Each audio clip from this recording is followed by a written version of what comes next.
걸쳐서 베드로전서를 좀 나누어 보려고 합니다. 성도님들 중에 베드로전서에 대한 기초 지식이 있는 분들도 있고, 또 베드로전서라는 그 말 자체가 아예 그냥 이게 뭐 먹는 건지 사람인지 뭔지 아예 전혀 모르는 분들도 있으실 겁니다. 근데 모르는 것이 죄는 아닙니다.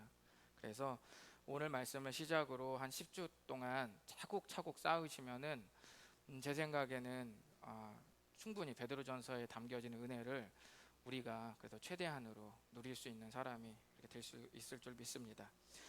여러분이 소화하실 수 있도록 제가 꼭꼭 씹어서 경단처럼 만들어 드리겠습니다. 제 첫째 딸이 아이일 때 제가 씹어서 음식물을 주면은 그렇게 좋아할 수가 없었습니다. 여러분도 그렇게 좋아하실 줄 믿고 이렇게 드리겠습니다. 오늘은 베드로전서를 본격적으로 나가기에 앞서서 여러분께 앞으로 나눌 이 성경 말씀이 어떤 말씀인지 좀 설명하는 시간을 가지려고 합니다. 먼저 베드로전서는 예수님의 제자 베드로가 쓴 두 개의 편지 중 첫 번째입니다. 전서가 있으니까 당연히 후서가 있겠죠. 오늘은 우리가 10주 동안은 전서를 나누는 겁니다. 첫 번째 편지죠. 이 편지는 특별한 수신자가 정해져 있다기보다는 소아시아 전역의 교회들이 읽었으면 하는 그런 마음으로 베드로가 쓴 편지입니다. 1절을 한번 다 같이 읽어보실까요? 1절 시작. 예수 그리스도의 사도 베드로는 본도, 갈라디아, 갑바도기아, 아시아와 비두니아에 흩어진 나그네. 베드로가 편지를 쓸 때 자기의 편지를 읽었으면 하는 지역을 이렇게 좀 나열한 것이거든요. 이렇게 말하면은 1절에서 말한 지역들이 바로 그런 베드로가 이제 편지를 받아볼 그런 사람들이 있는 지역인데, 이렇게 말하면은 이게 어디인지 좀 잘 모르실 수 있어서 좀 지도를 보시면요, 많이 봤죠. 우리가 그 사도행전 할 때 늘 봤던 부분인데, 여러분이 보시는 이 넓은 땅, 지금의 터키라고 제가 말씀드렸습니다. 이 아래로 내려가면 지금도 있는 시리아, 여기 팔레스타인 이렇게 있죠. 여러분이 아마 많이 보셨을 겁니다. 터키에 보시면 본도 보이세요? 본도가 있고요. 그 다음에 갈라디아 녹색, 갑바디아 황토색, 아시아 이쪽 노란색, 비두니아. 여러분이 지금 동그라미 쳐져 있는 데를 보시니까 어때요? 아예 소아시아 일대가 전부 동그라미가 쳐지죠. 땅 전체가 쳐지죠. 그러니까 결국 베드로는 자기의 편지가 특정한 교회, 특정한 지역만 읽혀지기를 바라지 않고 소아시아 일대 전체 모든 교회들이 자기 편지를 읽고 힘을 얻었으면 하는 그런 마음으로 쓴 것입니다.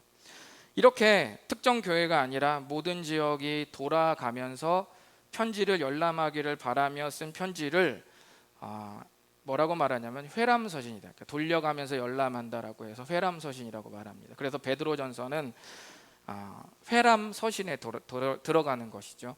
우리가 보통 가장 잘 알고 있는 바울이 쓴 13권의 편지들은 대부분 특정 지역의 특정 교회를 향해서 쓴 편지입니다. 그러니까 특정 문제가 발생해서 그것을 해결하거나 바로잡으려고 쓴 편지이기 때문에 그런 편지들은 회람서신이 아닙니다. 그러나 베드로는 이 소아시아 전역의 일대에 모든 그리스도인들이 이게 공통적으로 이게 좀 교훈을 얻었으면 하는 그런 권면들을 위해서 쓴 것이라고 여러분이 생각하시면 됩니다.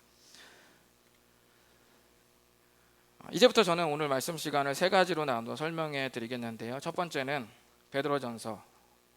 베드로전서가 아니라 저에게는 수많은 것들이 너무 많이 꽉 차 있는데 베드로전서 그렇다면 나에게 왜 필요한가?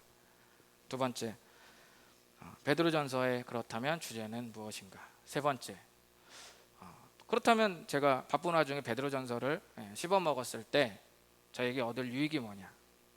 내 영혼에 또 육체에 영양가가 어떤 것이 있는가? 라는 것을 세 가지로 살펴보도록 하겠습니다. 첫 번째, 베드로전서 왜 필요한가? 정답부터 말씀드리겠습니다. 베드로전서에서 말하는 고난과 지금 우리가 당하는 고난에는 아주 유사한 고난이 있습니다. 공통점이 있습니다. 그래서 이 베드로전서가 우리에게 꼭 필요합니다. 우리가 그동안 사도행전에서 봤던 바울과 일행들의 고난은 어땠어요?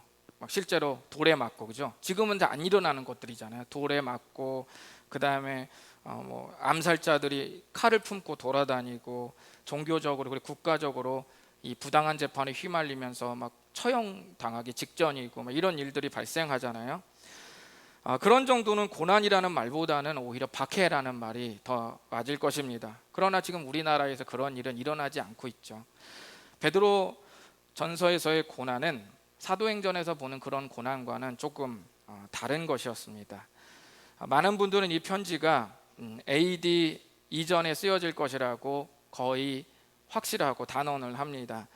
왜냐하면 이 편지를 쓸 때 AD가 뭔지 아시죠? 주후입니다. 그러니까 예수님을 기준으로 해서 역사의 이전과 이후로 나누는데 AD 64년이라는 것은 예수님 탄생을 기준으로 해서 64년 후를 말하는 겁니다. 베드로의 이 베드로 전서의 편지는 64년 이전에 쓰여졌을 것이다 이렇게 봅니다. 왜냐하면 이 편지를 쓸 때 베드로가 어디에 있었냐면 로마에 있었습니다. 이것은 그 당시 역사 1세기 자료에서 아주 풍성하게 나타납니다.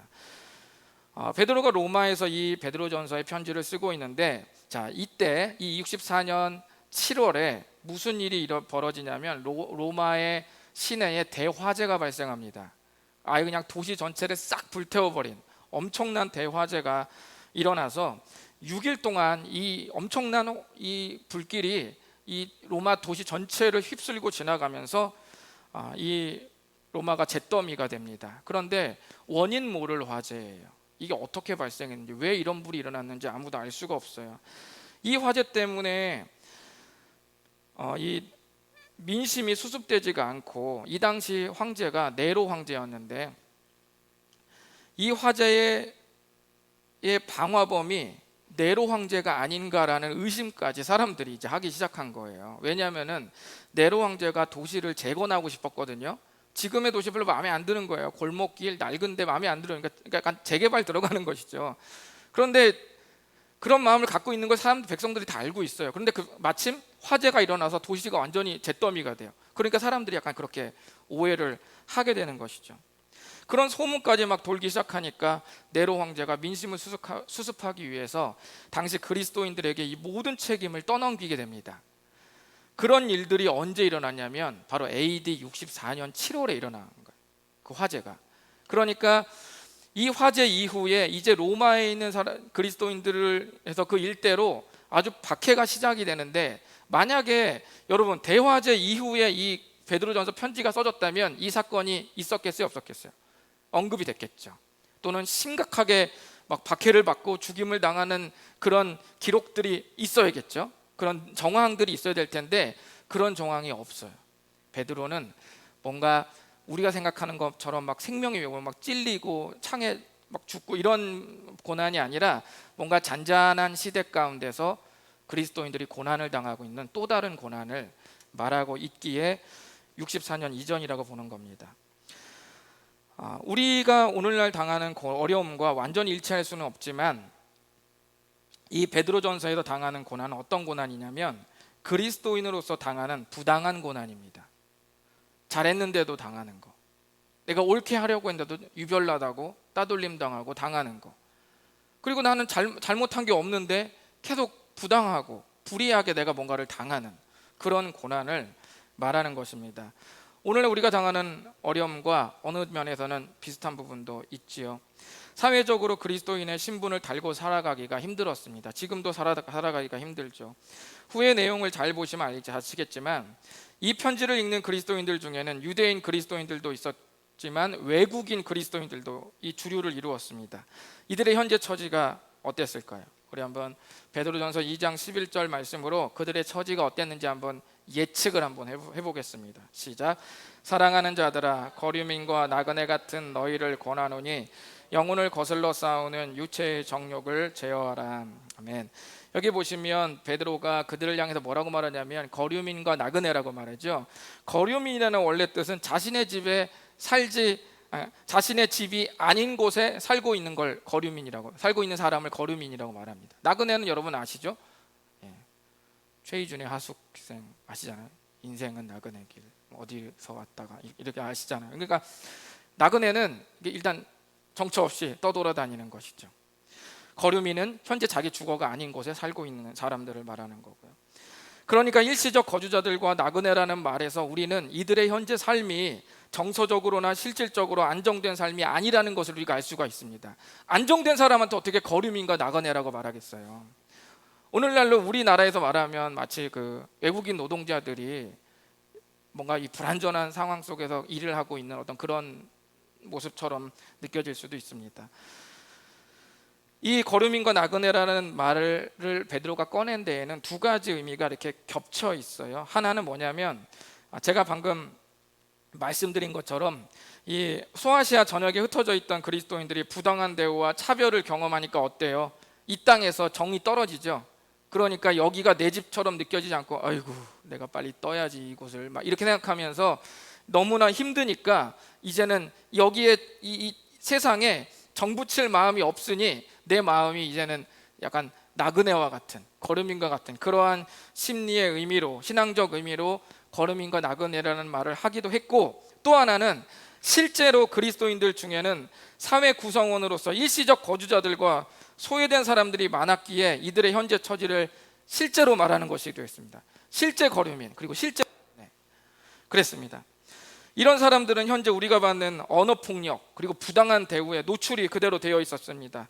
요즘 영화 중에 보면은 잔인한 영화가 많습니다. 그래서 18세 빨간색 영화를 보면 옛날에는 빨간색 영화 보면 뭐예요? 야한 거 이런 생각 들잖아요. 요즘에는 야한 게 없어요. 그리고 대부분 어떤 건 아주 잔인한 거에 빨간 게 많이 붙습니다. 요즘에 제작돼서 나오는 넷플릭스 영화들 이렇게 쭉 보시면 거의 다가 빨간색. 왜 그러냐면 잔인해요. 그렇게 잔인한 영화가 흥행하는 데에는 이유가 있는 겁니다. 극중에 통쾌한 복수를 생각하면서 내가 생각하고 싶은 그 사람을 생각하는 거예요. 그 사람, 그 놈, 여기까지만 하겠습니다. 이런 상황에 놓인 그리스도인들에게 집중적으로 베드로는 말합니다. 고난이 비슷한 것이 무슨 이유가 되나라고 우리가 생각할 수 있는데요. 핵심은 이거예요. 베드로가 말하는 건 이런 겁니다. 고난이 비슷하다면 베드로가 자신의 편지에서 내린 처방전은 어때요? 우리에게도 맞겠죠. 저 사람 감기인데 감기약 받았다가 남은 거 있어. 그럼 다른 사람 감기 걸리면 어때요? 그 약 줄 수도 있죠. 맞을 수도 있죠. 베드로전서에서의 이 편지를 읽는 사람들이 당하는 고난의 종류가 오늘날 우리가 당하는 종류와 고난이 유사하다고요. 근데 베드로가 여기서 내리는 처방은 오늘 우리가 직접적으로 적용해도 괜찮은 처방이 많다는 것입니다. 그래서 우리가 베드로 전서를 나눌 필요가 있다는 것입니다. 두 번째, 베드로 전서의 주제가 무엇인가? 주제를 제가 좀 너무 복잡다단하고 어렵게 표현하기보다는 제가 좀 인문학적으로 좀 표현을 좀 해봤는데요. 한번 읽어보실까요? 자, 시작. 그래도 다시 일어나 오늘을 걷는다. 네, 여러분은 이런 표현을 들으면, 이 문장을 읽으면 어떤 느낌이 드세요? 뭔가 다시 일어나서 하루를 시작하기 어려운 상황에 있구나라는 느낌이 좀 들지 않으세요? 뭔가 그래도 다시 일어나 오늘 건다. 뭔가 이게 다시 일어날 수 없을 것 같은 이런 게 좀 느껴지시죠? 제가 그런 거를 이제 의도해서 지금 말씀드리는 겁니다. 그래도라는 말에는 뭔가 믿음 생활에 장애물이 많다는 걸 의미하고, 다시 일어나라는 것은 그 장애에 포기하지 않는다는 것을 의미하고, 오늘을 걷는다는 것은 이 정지에 있지 않고 내가 그리스도인으로서 하려는 것을 계속 하고 있는 것을 그렇게 의미하는 겁니다. 베드로전서를 잘 읽고 나면 우리 마음에 어떤 생각이 드냐? 이 문장이 생각납니다. 그래도 다시 일어나서 내 갈 길 갖는다. 오늘 내 걷는다. 주저 앉아가지고 내 잊지 않는다. 이런 마음이 베드로전서를 잘 읽고 나면 우리 마음에 들어온다는 것입니다. 세 번째, 이것을 오늘 여러분이 좀 집중해서 좀 보셔야 되는데요. 베드로전서를 나누었을 때 얻을 유익이 무엇일까? 영양분은 무엇일까? 첫 번째는 신앙을 삶의 현장과 연결합니다. 베드로전서가 그 다리 역할을 해줍니다. 우리가 처음 예수님 믿을 때는 어때요? 너무 감사한 나머지 구름 위를 걷는 것처럼 막 살아갑니다. 퍼주고 나눠주고 웃어주고 말도 부드럽고 다 됩니다. 뭐든지 다 요구해도 다 들어줍니다. 그러나 현실이 바뀌는 것은 아니기 때문에 이내 문제가 터지기 시작하고, 거기서 신앙과 문제가 물과 기름처럼 분리되기 시작합니다.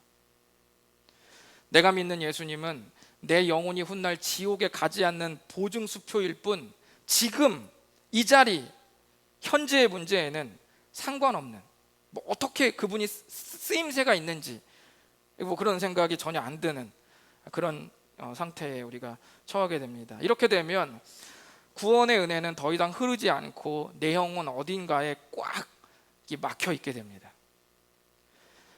은혜가 딱딱하게 굳어져서 과거의 은혜가 오히려 새롭게 들어올 은혜의 통로를 막고 있는 거예요. 이게 정말 아이러니한 상황이 아닐 수 없는 게, 은혜가 은혜를 막는 거예요. 과거의 은혜가 지금 내가 받을 은혜를 막고 있는 듯한 뭔가 이런 기이한 신앙의 어떤 이 모습이 우리 안에 생기게 된다는 것입니다. 그런데 이렇게 생기는 이유는 뭐냐면, 보통은 내가 받은 구원이 딱딱하게 굳어서 고체가 되기 때문입니다. 그래서 어디 하나를 막고 있는 것이죠. 처음에는 좋았는데 오히려 그리스도인이라는 타이틀이 이제는 골칫덩어리가 되는 거예요. 차라리 내가 안 믿었다면, 차라리 내가 신앙이 없었다면 내가 맘대로 복수할 수 있고 내가 맘대로 부정을 저지를 수 있는데, 괜히 이놈의 이 타이틀 때문에 내가 맘대로도 못하고, 차라리 이제는 이건 좀, 이 타이틀 좀 뗐으면 좋겠다. 이게 뭔가는 골칫덩어리, 힘이 되는 게 아니라 버겁고 힘들게 만드는 족쇄 같은 이런 느낌처럼 신앙이 되어버릴 수 있다는 것이죠. 베드로전서는 굳어있던 이 구원의 은혜를 녹여서 다시 흐르게 합니다. 내 삶 구석구석까지 그렇게 흐르게 합니다. 우리 1장 21절을 한번 읽어보실까요? 1장 21절 시작. 너희는 그를 죽은 자 가운데서 살리시고 영광을 주신 하나님을 그리스도로 말미암아 믿는 자니 너희 믿음과 소망이 하나님께 있게 하셨느니라. 아멘. 여기서 말하고 있는 것은 우리가 믿는 믿음을 정확하게 말하고 있죠. 그렇죠? 그리스도로 말미암아 믿는 자다. 이 우리 모두의 신앙 아니십니까? 자, 우리의 죄가 해결된 십자가의 죽으심과 3일 만에 다시 살아나심에서 우리의 믿음과 소망이 하나님께 있게 되었다고 그렇게 말하고 있습니다. 자, 이게 뭡니까? 구원의 은혜죠. 자, 그런데 이것이 현실과 관계없어 보인다는 것이 함정입니다. 베드로전서는 실질적인 이런 현실 명령과 또 이 현실 지침을 주면서 다음과 같은 어구를 반복해서 사용합니다. 우리 대표적으로 요 구원의 은혜를 얘기하고 있죠. 우리 대표적으로 다음 구절 한번 읽어보겠습니다. 시작. 죄가 있어 매를 맞고 참으면 무슨 칭찬이 있으리요. 그러나 선을 행함으로 고난을 받고 참으면 이는 하나님 앞에 아름다우니라. 이를 위하여 너희가 부르심을 받았으니 그리스도도 너희를 위하여 고난을 받으사 너희에게 본을 끼쳐 그 자취를 따라오게 하려 하셨느니라. 아멘. 20절은 뭡니까? 맨 위에 보시면, 자, 매를 맞고 참는다, 고난을 받고 참는다, 이런 것은 지금 뭘 말하고 있냐면 현재 그들의 이 현실을 말하고 있는 거예요. 지금 고난을 당하고 있는, 참을 수밖에 없는 이 현실을 말하고 있는 거죠. 그런데 21절을 보면 이를 위해 하나님께서 우리를 부르셨다고 하면서 뭐라고 말하냐면 그리스도도, 이렇게 말해요. 그러니까 우리가 당하는 고난의 현실을 그냥 우리 안에서 이거 어떡하지 어떻게 하지 그냥 막 깎아 이렇게 하는 게 아니라, 이 생각을 어디까지 다시 끌어당기냐면 그리스도까지 끌어당기는 거예요. 지금 내가 당하는 고난을 예수님의 그 현장 2000년 전까지 끌어당겨서 이 두 개를 베드로전서 연결시킨다는 거예요. 이렇게 말씀하면서 십자가와 부활의 은혜를 현실의 상황과 계속 이어주는 이 말씀을 하고 있습니다. 여기 제가 한 부분만 읽었지만 제가 나중에 베드로전서를 10주 동안 나누다 보면 엄청나게 많은 이런 작업들이 계속 일어나게 될 겁니다.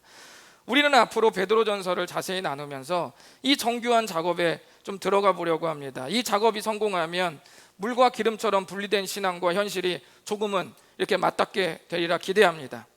베드로전서를 읽었을 때 얻을 유익 두 번째는 뭐냐면, 점점 개인주의화되는 사회 속에서 공동체가 얼마나 중요한지 그 이유를 보게 한다는 것입니다. 제가 좀 전에 베드로전서라는 편지를 읽는 사람들을 뭐라고 말했냐면 거름인과 나그네라고 말씀드렸죠. 이들은 신앙적으로 이 불의로 가득 찬 이 세상에 매력을 느끼지 못하는 것으로 이 세상을 나그네 삶으로 여긴다는 의미가 있다고 말씀드렸고, 동시에 실제로 소아시아의 많은 그리스도인들이 거류민과 나그네 신분에 소외된 사람들이었다고 제가 방금 말씀드렸습니다. 이 사람들이 신앙을 갖게 된 것에 대해서 저명한 어느 학자가 자신의 책에서 이렇게 말했습니다. 우리 한번 읽어보실까요? 시작. 이러한 사람들의 본향 없음은 그들을 새로운 본향인 교회, 즉 하나님의 가족으로 인도했고 그곳에서 그들은 사회적인 수용과 보호를 발견했다. 아멘. 바로 이 부분을 보시는 것이 중요합니다. 여기 보시면은 이 편지의 대상이 되는 상당수가 거류민과 나그네들이었는데 이들은 실제 사회적으로도 아주 소외된 그런 사람들이었어요. 남들이 누리는 그 흔한 가족 식사 한 번도 제대로 해보지 못하고 부당한 대우들로 무거운 인생의 무게를 홀로 지탱해야만 하는 그런 사람들이었습니다. 그런 그들이 어느 날 교회 가족들을 만나 혈통이 아니라 실제 족보상으로 혈통 가족이 아니라 그 혈통 가족에서 흐르는 실제 그 사랑, 가족들이 받는 그 사랑을 받으면서 내가 가족이 생긴 것과 같은 기적을 거기서 경험하는 거예요.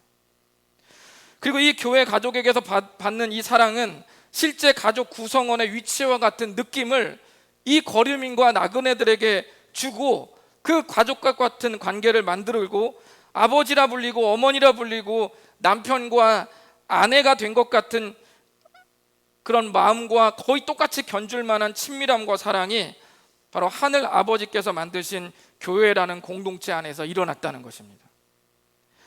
이는 거류민과 나그네에게 자연스럽게 그리스도의 사랑과 구원의 은혜로 자연스럽게 인도했다는 것입니다. 이것이 바로 공동체의 힘이자 존재의 이유입니다. 프란시스 셰퍼가 말한 대로 기독교 공동체는 이 시대에 하나님이 살아계시다는 것을 보여주는 최후의 변증입니다. 저는 다시 사는 교회의 비전 하나만 말하라고 하면, 여러 가지가 있을 수 있겠지만 하나만 말하라고 하면 방향과 온도가 뜨거운 공동체를 만들어내는 것입니다.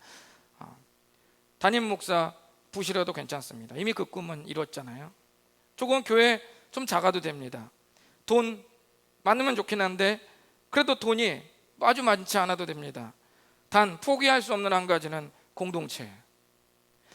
방향은 기가 막히게 진리와 나란히 가되 수용성이 너무 좋아서 스폰지처럼 너무 이 흡수력이 좋아서 누군가 삐딱하거나 불협화음이 나더라도 뜨거운 사랑으로 녹여버리고 마는 그런 공동체, 그런 공동체만 만들 수 있다면 다른 것은 다 포기할 수 있을 것 같습니다. 여러분이 저를 나가라고 해도 나갈 수 있을 것 같습니다. 그 공동체는 마치 그 용광로 같아서 우리의 분노와 우울과 좌절과 걱정스러운 한숨 모두를 예수님의 사랑으로 녹여버립니다. 그래서 거룩한 화학작용 끝에 샬롬, 즉 평안이라는 선물로 아마 우리 모두에게 만드실 것입니다. 바로 이 은혜가 베드로전서의 내용에 녹아져 있습니다. 공동체가 얼마나 중요하냐, 그것을 말씀하고 있죠. 세 번째, 베드로전서를 읽었을 때 얻을 유익 세 번째는 바른 동기에서 출발한 윤리적 가르침을 준다는 거예요. 여러분, 착한 일 하는 거, 선행하는 거 좋은 거예요. 나쁜 거 아닙니다. 그런데 모든 사람이 친절을 베풀고 착한 일을 하는 데 대해서 동기는 다 다릅니다. 베드로전서에서는 이렇게 해라 저렇게 해라 라는 윤리적 명령이 꽤 많습니다. 말을 잘해라, 뜨겁게 사랑해라, 서로 봉사해라, 권위에 순종해라 등등 맥락 없이 말하니까 마치 그 어떤 베드로전서의 어떤 그 윤리적인 명령들이 뭔가 꼰대 멘트, 라떼 냄새 이런 것들이 날 수 있지만은 이 베드로 전서를 잘 보시면 베드로는 그리스도인들이 이렇게 살아갈 수 있는, 그러니까 이렇게 살아가야 한다는 것을 요구할 때 아주 바른 동기를 가르쳐 줍니다. 우리가 누군가에게 사람답게 대할 때 저마다 그 친절을 뿜어내는 동기들이 다 있습니다. 예를 들어서 착한 아이 컴플렉스가 선한 언행의 동기가 되는 사람이 있습니다. 내가 저 부탁을 안 들어주면 저 사람이 날 별로라고 생각하겠지, 그러니까 부탁을 들어줘야지. 이런 방식으로 친절을 베풀면 나중에 내가 나에게 안 친절해집니다. 또는 윤리적 가치관이 선한 언행의 동기가 되는 사람들이 있습니다. 사람은 자고로 남의 어려움을 거절해서는 안 되는 법이요, 그러니까 내가 도와줘야 돼. 이렇게 생각하고 도와주면 나쁜 의도는 아니지만 우리가 간과할 수 있는 한 가지는 뭐냐면 윤리적 가치관은 시대와 이해관계에 따라서 그 정의를 내는 지점이 계속 달라졌다는 것을 여러분 인식해야 됩니다. 역사에마다 정의가 달라요. 정의롭다, 윤리가 달라집니다. 또는 특정한 목적이 선한 언행의 동기가 되는 사람들이 있습니다. 이런 사람은 어떻게 선한 친절을 베푸냐면, 저 사람은 내가 친해질 필요가 있어. 관계를 쌓아놓으면 나한테 유리해. 그렇게 저 사람은 내가 사귀어놓을 필요가 있다. 이렇게 해서 선행과 친절을 베푸는 사람들이 있는데, 이 관계는 절대로 인간의 심장부로 진입할 수가 없습니다. 몇 가지 예를 들었는데, 이 외에도 우리에게는 친절을 베풀고 다른 이에게 피해를 주지 않는 저마다의 미묘한 동기들이 다 있습니다. 이렇게 윤리적으로 행동하면 삶이 1000m 달리기 한 후처럼 단내가 나도록 너무 힘든 거예요. 내가 잘 살고 좋은 일을 하는데도 너무너무 버겁고 힘든 거예요. 숨이 막 턱까지 차올라서 단내가 막 나는 거예요. 너무 괴롭고 힘든 거죠. 왜 그렇습니까? 윤리적 가르침이 잘못된 게 아니라 윤리적 가르침을 내가 행하려는 내 마음의 동기가 문제가 되긴 거예요. 오염된 겁니다. 변질된 거예요. 베드로전서는 우리가 선한 행실을 하는 건 너무 좋지만 그 동기가 어떠해야 되는가에 대해서 아주 건강하고 복음에서 뿌리가 내려진 아주 좋은 동기들을 우리에게 가르쳐 줍니다. 수많은 자기계발서에서 뭐라고 말합니까? 생각만 바뀌어도 삶이 바뀐다고 이렇게 말을 합니다. 뭐 틀린 말이 아니죠. 정말 많이 바뀝니다. 생각만 바꿔도 엄청나게 많이 바뀝니다. 자, 그런데 여러분, 생각이 바뀌는 정도가 아니라 근원이 바뀌면 무슨 일이 일어나겠습니까? 뒤집어지는 거죠. 베드로전서의 말씀은 끊임없이 우리의 삶의 동기를 복음으로 신선하게 그 근원을 바꿔주는 역할을 합니다. 마지막 네 번째, 베드로전서를 읽을 때 얻을 유익 네 번째는 우리로 하여금 시대적 사명을 느끼게 한다는 것입니다. 제가 아까 안 하고 지나갔는데 넘어갈까요? 네. 자, 네 번째는 뭐냐면 베드로전서를 읽을 때 얻는 것은 시대적 사명을 느끼게 한다. 자, 베드로전서 5장 13절 한번 읽어보실까요? 시작. 택하심을 함께 받은 바벨론에 있는 교회가 너희에게 무난하고 내 아들 마가도 그리하느니라. 아멘. 좀 다른 것에 여러분 눈여겨보지 마시고, 베드로가 편지를 쓰면서 이게 거의 끝물이거든요. 마지막이에요. 이 다음 구절로 이제 편지가 끝납니다. 그런데 소아시아 전역의 그리스도인들이 받아 읽을 자신의 편지에 자기 안부로 끝낼 뿐만 아니라 또 뭐라고 말하냐면 바벨론에 있는 교회가 무난한다, 함께 무난한다 이렇게 말합니다. 바벨론에 있는 교회, 이거 뭐 어딜까요? 여러분, 바벨론은 여러분 대부분 아시겠지만 고대에 이미 바벨론은 고대 강력한 권력을 가진 나라였는데, 고대 도시 그 바벨론, 그 옛날 그 바벨론, 그거 말하는 것일까요? 한 주전 500년 정도에 사라져버린 그 바벨론을 말하는 것일까요? 베드로가 이 편지를 쓸 때쯤 바벨론은 역사에서 이미 자취를 감춰버렸고 그 흔적은 폐허로 남아있거나 또는 농경지로 전락한 상태입니다. 그야말로 초라한 곳이 되었는데, 그럼 베드로가 바벨론에 있는 교회를 그 바벨론으로 생각했을까? 아닙니다. 바벨론은 어디를 말하냐면 로마를 말합니다. 바벨론은 로마의 별명으로 신약 성경에 많이 쓰여졌습니다. 구약 시대부터 이 바벨론은 그 나라만 상징하는 게 아니라 그 나라와 더불어서 바벨론이라는 것 자체가 상징하는 게 있습니다.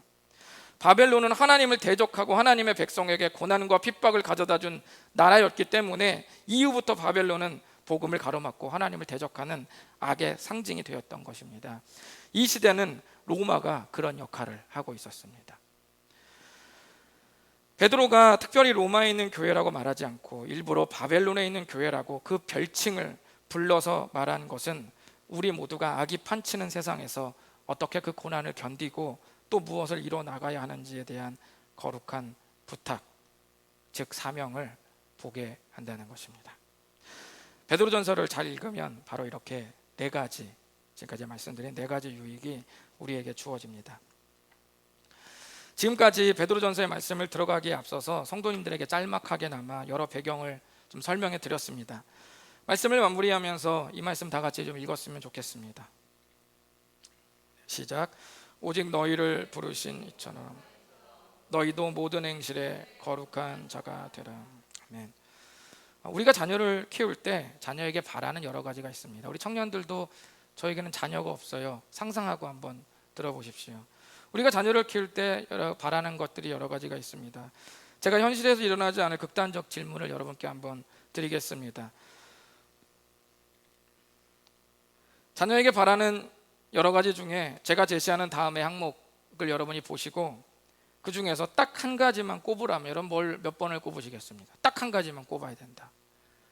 여러 개 다중 선택 안 되고 딱 한 가지만 꼽아야 된다. 마음속으로 정하셨습니까? 저도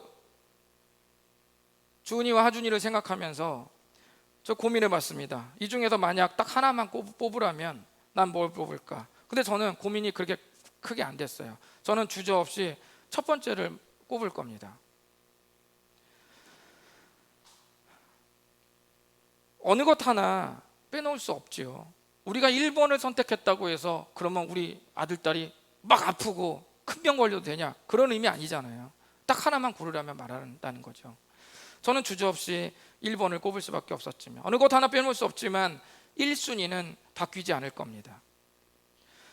우리가 아프지 않고 사회에서 성공하고 우리 자녀가 풍족하게 살지라도 다른 사람한테 피해주면서 불이하게 사는 것은 근본적으로 다른 문제라는 것입니다. 베드로전서는 우리들에게 가장 처음으로 뭘 말하냐? 거룩을 말합니다. 이 말씀은 이 말은 우리 하나님께서 우리에게 거룩을 위해서 다른 것을 다 취해 가신다. 다 가져가신다. 내가 너 거룩하게 만들게 건강도 가져가고 돈도 가져가고 집도 가져가고 차도 가져가고 내가 다 가져간다. 이런 말이 이런 뉘앙스가 아닙니다. 주님이 거룩을 강조한다고 하셔서 거룩만 해진다면 다른 것은 다 필요 없다는 말씀의 의미가 아닙니다. 하나님께서 거룩을 말씀하시는 이유는 마치 우리가 키우는 자녀들이 잘 되기를 바라고 풍족하게 살기를 바라지만 그렇다고 근본적으로 불의한 사람으로서 살기를 바라지 않는 것과 똑같습니다. 그런 의미에서 베드로전서는 공격적인 신앙생활까지 우리들에게 거침없이 당부를 하고 있습니다. 여러분, 이 말씀을 나중에 읽으시면서 단순히 뭐뭐를 해라, 이거 해라, 저거 해라 라는 어떤 의무조항 내지는 강제조항처럼 이 말씀을 듣지 마시고 베드로가 영적인 배수진을 치고 정말 포기할 수 없는 가르침을 목숨을 걸고 말하고 있다는 것을 여러분께서 감안하시고 이 말씀을 읽어줬으면 좋겠습니다. 1세기 역사가 요세푸스의 기록에 의하면 그는 이 편지를 쓰고 난 후에 베드로는 이 베드로 전서를 쓰고 난 수년 후에 로마에서 머리가 거꾸로 박히는 십자가형에 처해서 순교당했다고 그렇게 여러분 전해지고 있습니다. 앞으로 베드로전서를 통해 사랑하는 다사교 가족들이 주 안에서 고난 앞에 무릎 꿇지 않을 뿐 아니라 다시 일어나 가려고 작정했던 그 길을 거침없이 걷는 그런 모든 분들이 되셨으면 좋겠습니다. 기도하겠습니다. 이 시간 눈을 감으시고 주님 앞에 간절하게 좀 나아갔으면 좋겠습니다. 주님, 앞으로 또 베드로전서를 나눌 텐데 또 목사님을 통해 베드로전서의 조금 배경들을 이 시간 함께 나누어 봤습니다. 그 1세기 소아시아 전역에 살았던 그리스도인이 당했던 그 부당한 대우, 언어적 폭행과 불의한 그 복수들, 그런 것들을 경험하면서 하루하루 살기가 버거워 눈물을 흘릴 때 베드로가 위로도 했지만 그러나 베드로전서의 말씀으로 우리를 권면했던, 우리에게 거룩을 원했던 그 귀한 말씀, 또 베드로전서가 우리에게 전해주는 메시지라고 함께 나누었습니다. 주님, 베드로전서를 통해서 다시금 나아가게 해주시옵소서. 나의 친절과 선한 행실의 동기가 온전히 진리에서부터 시작되도록 주님 도와주시옵소서. 복음에서부터 시작되도록 도와주시옵소서. 베드로전서를 통해 내가 변화되도록 인도해 주시옵소서. 다 같이 기도하시면서 주 앞에 나아가시겠습니다. 하나님 아버지, 감사합니다. 주님은 우리의 왕이십니다. 우리의 모든 것입니다. 주님이 아니시면 주님으로부터 그 근원으로부터 흘러나오는